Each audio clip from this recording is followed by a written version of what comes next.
Polisi menyebut pelaku bernama Christian Rudolf Tobing membunuh wanita yang kemudian jasadnya dibuang ke kolong tol Becakayu, Kota Bekasi dengan cara mencekik. Cara tersebut Rudolf lakukan agar korban bernama Ade Yunia Rizabani alias Ica tak mengeluarkan suara. Ia mempelajari cara itu dari internet.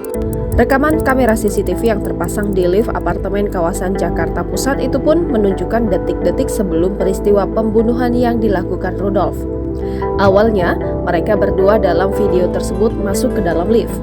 Saat pintu lift tertutup, Rudolf terlihat gelisah. Ia bahkan beberapa kali melakukan gerakan tidak beraturan.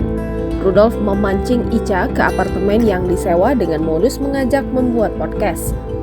Rudolf yang berkepala pelontos itu tampak mengenakan pakaian berwarna putih, sedangkan Ica terlihat santai mengenakan kaos berkelir kuning di sebelahnya.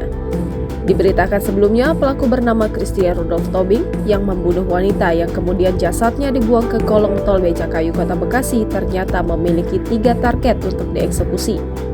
Fakta baru tersebut diungkapkan oleh Kasubdit Jatanras Ditreskrimum Polda Metro Jaya AKBP Indrawini Panjioga. Sebelum membunuh Ade Yunia Rizabani alias Ica, pelaku ingin membunuh korban lainnya yang juga merupakan rekannya.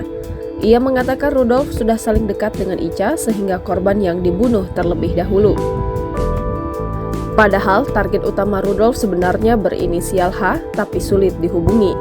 Panjioga mengatakan Rudolf membuang jasad korban Ica dengan berbagai cara.